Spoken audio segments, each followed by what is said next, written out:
So we want to now take a time and call someone else from the audience and really talk to somebody who's deployed this technology, but really get some customer insight from a CIO who's really seen it all, done it all, been to every part of the world, really been able to deploy every type of technology. Please welcome to the stage Jane Moran, who's the global CIO of London's own Thomson Reuters. Jane, come on up. Great to have you. Great to be here. Fantastic. Talk to us about what's going on in the industry. What's your perspective? It's so changed. I've been in IT for over 20 years and probably over that, if I'm honest. We used to talk about doing an IT implementation. We talk about swapping out the technology. And with our business partners, it was all about a technology conversation. It's so changed. We're talking about now driving revenue, reducing costs, having conversations with our customers about what they want. And we're doing it through the social media.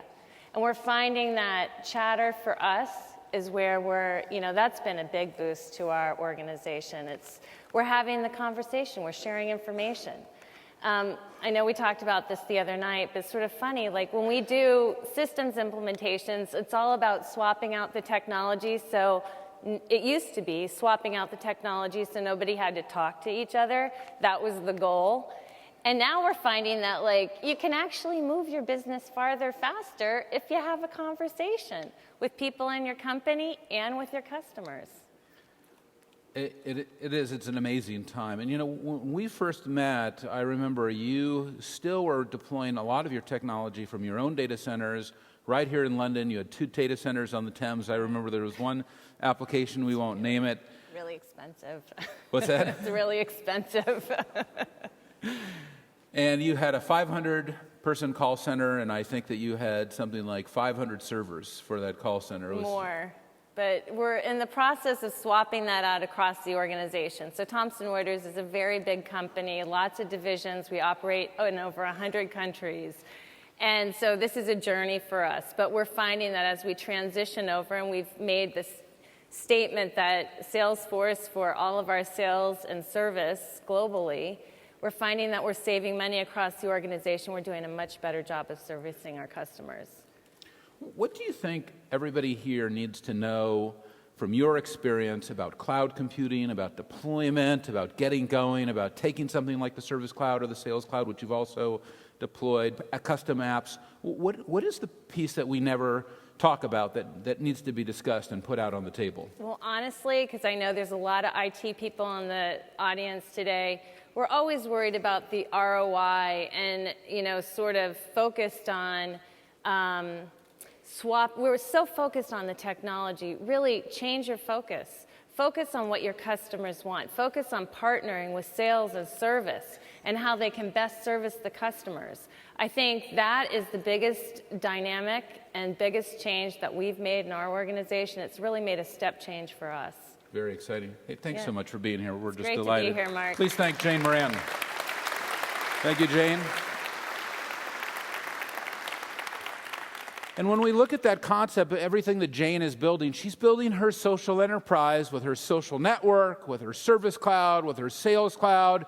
She's integrating in her back office. She's bringing in the social applications, her products, her partners. It's amazing.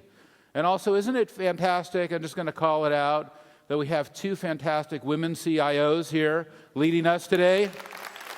Isn't that great?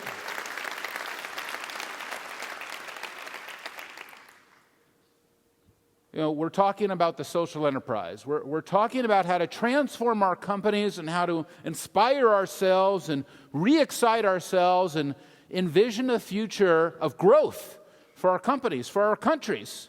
It's amazing that in this time of new technology and advancement, we turn on the TV and we hear about, this kind of the flat growth, recessions, economic difficulty, when there's so much value and so much to be created. And the thing that's amazing to me is that, in the United States where I come from, we're dealing with a major unemployment issue, and yet at our headquarters, we can't find enough great people to hire.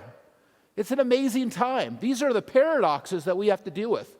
And it's really people like you, it's people like Jane, like Allison, like others who are creating the value, creating the jobs, creating the opportunity. This is an awesome time. And another awesome company that has done something spectacular is Facebook. We've talked a lot about them today. Now, we work with them hand in hand because we've been running their back office. You can see here that we've built their customer management system for them.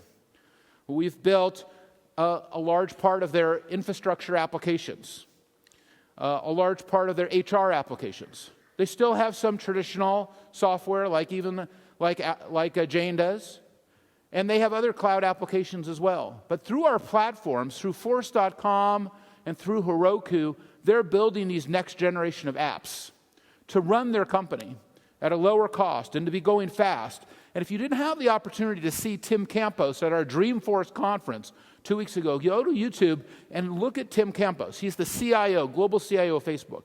He's doing amazing things building apps for his company. And he's building them on Force.com like many of you are. We have over 250,000 apps on Force.com. It's declarative, it's got that workflow and logic and analytics. You know, we didn't build a CRM app. We built a CRM platform. But we didn't build fixed apps. We built platform-based apps. So you can take them apart and put them back together. It doesn't matter what industry you're in. It doesn't matter what geography you're in, what language you're in. You can make that change so that you can have the app exactly for you because it's built on a platform. And you can extend it because we have 1,250 apps or 1,300 apps now in our own app store called App Exchange. And I want to profile a customer today who's been doing something amazing with Force.com. It's a global leader. You saw their CEO earlier. Now I want you to meet their CIO, Joe Druin.